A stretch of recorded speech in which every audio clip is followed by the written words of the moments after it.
First and foremost, I wanted to wish everybody a very happy new year. And of course, as the new year is upon us, that means Christmas is officially over. So I'm gonna share with you guys in this video how we can transition all of our holiday decor into our winter oasis. So without further ado, let's go ahead and jump right into it.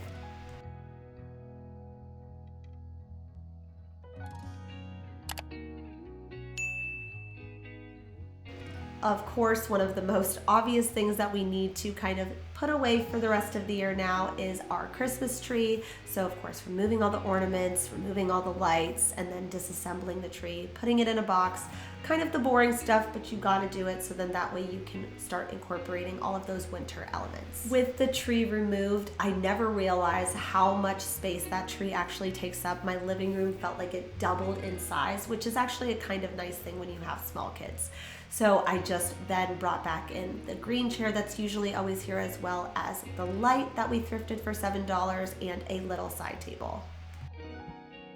A question that kept coming up for the Christmas video was, where did I get that Santa print? And the truth is, it's totally free and you guys can get it for free too. Now for winter though, instead of doing a really like Santa specific or holiday specific screensaver, I will choose something that's just like a winter scene TV wall art. And then I'll adjust the settings on my TV just to make it look as flat and as realistic as possible without necessarily having a frame TV. And a general rule when you are trying to put up some wall art that really reflect the season that you're in, so we're talking about winter, so what are the things that are naturally happening in the winter months? So let me give you a quick example. I have both of these black and white photographs wrapped in a black frame. I thrifted both of these in the past. They were each just $3. So the one is of a kind of foggy winter scene, and then the other is of some canoes, maybe on a lake,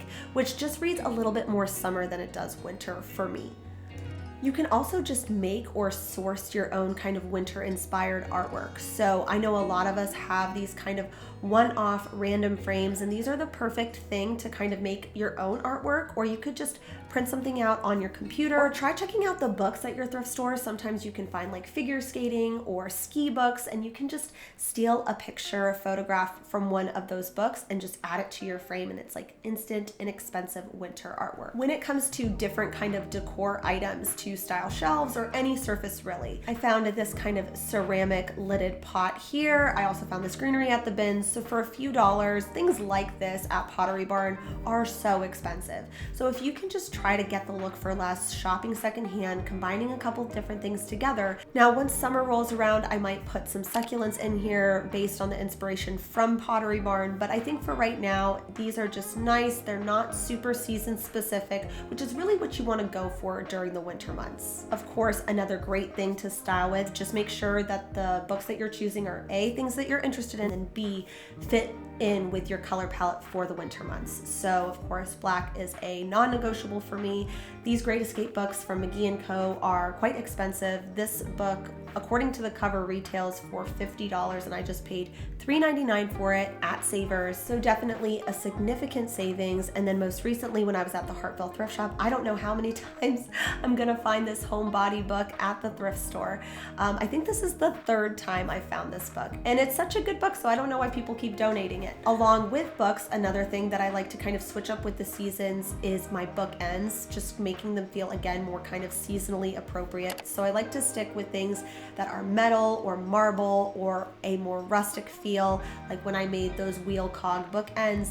Those are all really nice things to add during this time of year especially. Or you can even just use something free, like taking two similarly sized pine cones if they're large enough, just putting them on either end of your book stacks, or if you have a bunch of small ones, you can decorate them on a stack of books just as like a decorative object. Or if you are someone like myself who has tons of cloches, you can display them in there, maybe with some fairy lights. I also found these faux antlers at the Goodwill for just $10, added a stand to the base of them, so it just becomes like a decorative object that is seasonally appropriate.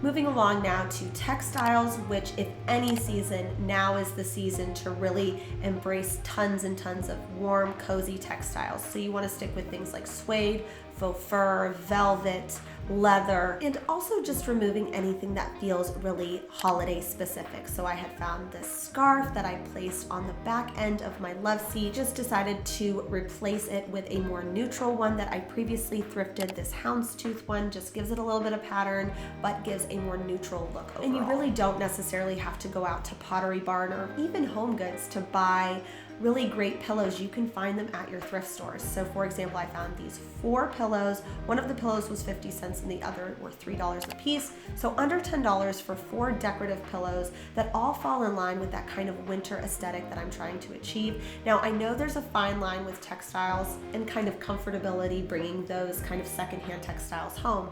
So my rule of thumb is if I feel that I will be able to completely disinfect the pillow, then I have no problem bringing it home and putting it in my space. However, to wash these pillows, for example, these are a faux fur polyester pillow. They are recommended that you just spot clean them only, which can be a bit of a challenge because I picked them up secondhand and I want to make sure that they're disinfected. So what I like to do is just unzip the pillow, take the insert out, put the pillow cover inside out, and then zip it back up, spraying it first with a disinfectant spray and then steaming that disinfectant spray and then just letting it air dry. And I've done this now maybe 3 times and it really doesn't damage the integrity of the faux fur, but I also feel really confident that it is in fact disinfected.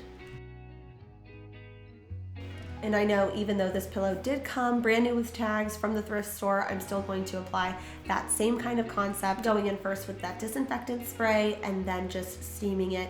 And I just have that kind of reassurance and peace of mind that what I'm bringing in is completely safe. So when I was searching through all of my inspiration images, one consistent theme was that it had kind of a roaring fire and a lot of firewood beside it. Just grabbed this previously thrifted and then DIY'd metal basket, and I'm just going to fill it with some firewood that I picked up at my local grocery store. And although my fireplace is an electric fireplace and I'm not actually going to use the logs, it still just makes it look a little bit more realistic, makes it feel a little bit more winter in here. But it was so cost effective because I just used things that I already had. Moving along now into the rest of the space. So next up, I had to take down all these beautiful garlands from my stair rail, and to store the garlands because I have several of these Norfolk garlands and wreaths, and they are pretty thick. They'll basically they'll eat away an entire just black box. So what I've found, instead of just ordering something online, the best thing to use is actually those kind of mattress bags. If you ever have those bed in a bag bags, the clear ones are the best ones. I find these all the time at the Goodwill bins. These are great for storing florals. I don't really keep them for spring and summer, but definitely for fall and winter. Any garland, any wreath can just be shoved right in here, and it is nice because you can see what's inside, and it also has a handle so that you can hang it up on a wall so that it doesn't take up your shelf space. Moving along now throughout the rest of the entryway, not too many changes here. We're keeping the cabinet that we remade, the mirror that we thrifted, this DIY vase as well, just removing anything that felt really holiday specific. So anything with a ribbon gets taken down, anything that felt a little bit too Christmassy, we're obviously just going to remove. So one thing that was really nice is the stems that I chose already had that kind of pine look, which are still winter. I think the stems are still okay. If they're trees, that's when it swings a little bit too Christmassy for me personally. But we're just going to remove that velvet ribbon that we added. And just to make a fuller arrangement, magnolia is another one that's not necessarily Christmas specific. It's kind of like pine. I think you can use it all winter long.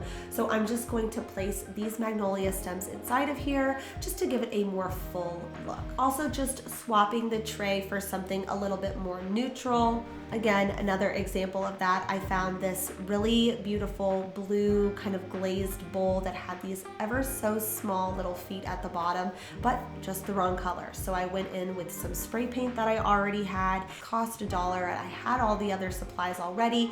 So it's a really inexpensive change to make.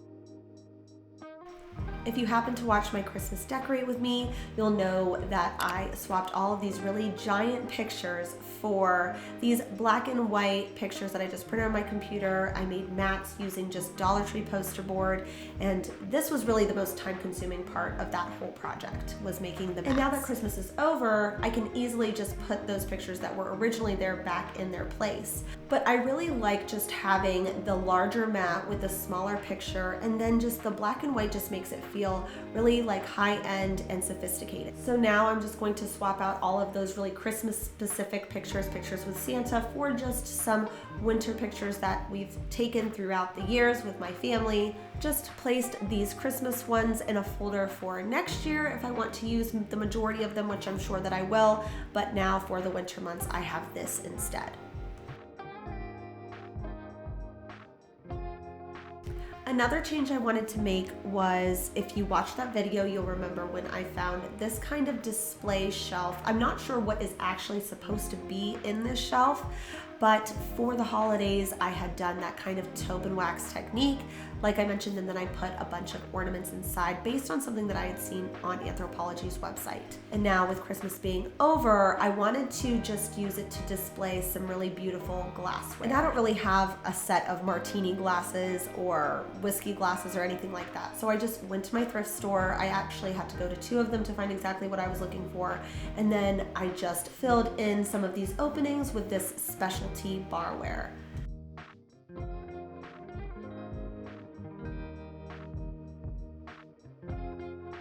Moving along now into our kitchen and dinette space. We had it totally decked out for the holiday season and it was so beautiful, but now it's just time to kind of give it a really calm and neutralized look. So a lot of things that you'll see designers do, especially in these kind of like mountain retreat homes, are they'll incorporate sheepskins on the backs of pillows or on benches. We're gonna make it a lot more simple than that. I also found these really beautiful fringe napkins for just 25 cents a piece, and then just to give them, again, that kind of mountain rustic lodge kind of feel, I'm just going to wrap them with some leather fabric, and then just to secure them in place with this push pin.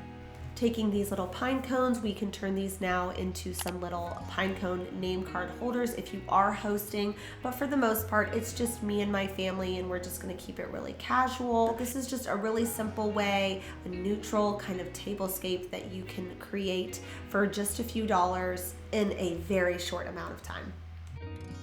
For the kitchen, this is really just about kind of paring down and embracing the simplicity of it all. So when it comes to floral arrangements, if there was any floral arrangement that had any berries in there, I just simply removed the berries. I don't need to start from scratch because, again, to me, pine and cedar and all of those greenery are still very winter appropriate. So I'm going to leave those ones inside, save the red berries for next Christmas. And now you can always add more to this. You can add white roses, but you can also just leave it as it is. Sometimes the best things are the most simple of all. For the advent calendar, I just removed all of those little boxes I had created. Now this wall decor stays up here all year long. I can choose to put some kind of wintry kind of things in here, but I like it just kind of as it is, just plain and simple. It adds a nice just kind of rusticity to my space without feeling too busy. Moving any bows, just leaving the books that are always there up, but then just taking away anything that feels really Christmas specific.